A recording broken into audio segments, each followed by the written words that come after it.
we have a chance to take a look at a Springfield Armory M6 Scout, which is a modern version of the M6 survival rifle. This version is made in the Czech Republic and imported by Springfield. It's a break open design. You can see that it's an over and under. This one has a 22 long rifle barrel up top and a 410 shotgun barrel below. And we can see the 410 barrel is smooth while the 22 barrel is rifled. They have an 18-inch barrel because it's a shotgun. However, the original survival rifles had just a 14-inch barrel. So if we take a look at it here with this slide rule that's opened up to about 30 inches, just under 30 inches long. And this shows us that the original survival rifle would have ended at 14 inches, so the barrels would have ended right about there.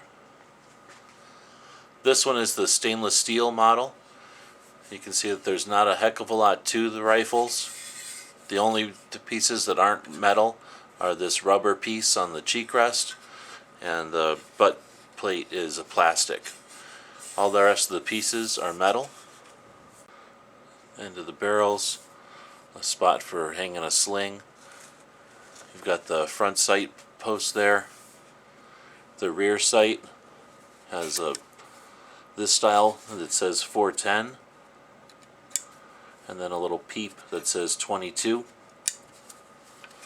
It's got a pretty interesting hammer and safety.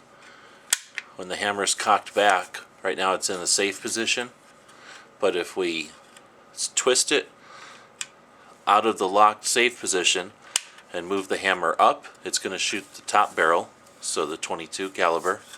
Or if we push the plunger all the way down, it moves the hammer down to shoot the lower barrel, the 410. Then we move the plunger back to the center position. Now the hammer is between the two barrels, and then we can lock it, and you might be able to see it happen there.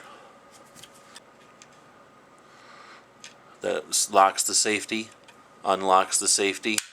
There it goes down to the 410, and then up to the 22, back to the middle position, and then locked. The trigger is a bar trigger, and the original survival rifle would not have had this trigger guard. It's a very wide trigger so that it could be used well with gloves or with mittens. With this trigger guard though, it's very difficult to get your whole hand in there. I've got a fairly large hand, but still wouldn't be able to put it in here with the mitten for sure. Definitely can put in a couple of fingers though. It's a little awkward to pull the bar instead of just a trigger, but in a survival situation where your hands might be cold, I can see that being useful. And it's got a typical hammer, so it's a typical single action that way. Now, one of the weak points that people mention is its takedown pin. So we notice that when you unlock the top there to get at the barrels, there's a takedown pin here that pops right out. It's just held in place with a detent that's on the pin itself. Now the two pieces separate and you've got the top and bottom, but the pin is still separate. We've got the rule opened up to 18 inches, and you can see that when it's taken apart, it's 18 inches overall. While we have it apart, let's take a look at the weight. So altogether, without any ammo, it's 4 pounds 9.9 ounces. Now let's compare that to the AR-7.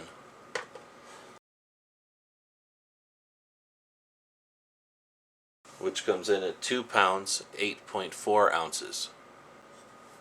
While the M6 is broken down, there's no parts that can fall off or be lost, except for the pin that holds the action, stock, and trigger from the barrels. To reassemble, just line up the two lugs there and drop in the pin. It's very easy to assemble, but you'll notice that the pin is quite a bit longer than the hinge. So when it's locked up, it's flush here. If we set it down on a surface,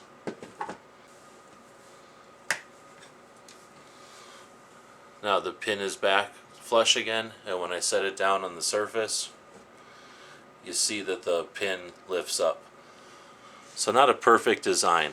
A lot of people will modify this with some other type of retaining system so that the pin isn't lost. You'll notice that there's no furniture on the front of the barrels. In the survival manual, they recommended wrapping it with part of your parachute or some other type of material. One thing that's unique about it that we have to talk about is the stock, which has a button here. And you can see the button pushes in that little catch, and that allows access to the ammunition storage. You've got 4 rounds of .410 shotgun for the shotgun barrel, and then you've got 15 rounds of .22 long rifle in the stock here that stays covered and clean and dry, and gives you quite a bit of ammunition for a survival rifle like this one. I believe that the military versions, the original ones, when you folded them, they didn't have that notch there so that the barrel could fold because of the trigger guard and this little notch that stops it from opening any further. These non-military reproductions don't fold in half. You can take these trigger guards off, so that is possible, and while that might seem dangerous, remember it is a single shot with a unique hammer there that definitely needs to be manipulated in order to fire. So while it may not be the safest rifle in a survival situation, it wouldn't be totally unsafe not to have the trigger guard either. Again, this one's in stainless steel, so it should hold up to the weather very well. Overall, the M6 is a great option. There's plenty of ammunition available for them these days. Everything from your shot shells for snakes and small animals to the low power or low powder stuff to be very quiet. And then I don't have a lot of .410 here, for example, but of course there's a lot of variety in .410 rounds these days, both defensive, and there's always been hunting rounds. And depending on what sources you see, the .45 long Colt and the .410 shotgun are very similar. So depending on what source you talk to, some people say that the long Colt can be shot through them. I can't verify that for certain. So because of the wide variety of ammunition they can shoot, because of the onboard ammunition storage, and because of its fairly small size and durability, again, these are probably a pretty decent option for a survival or camping rifle.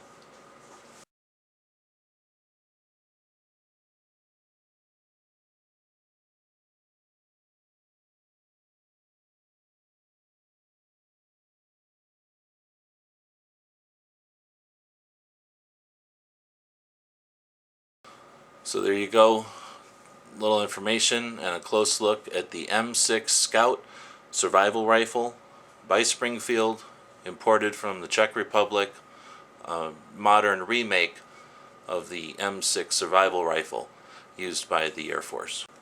Thanks for watching.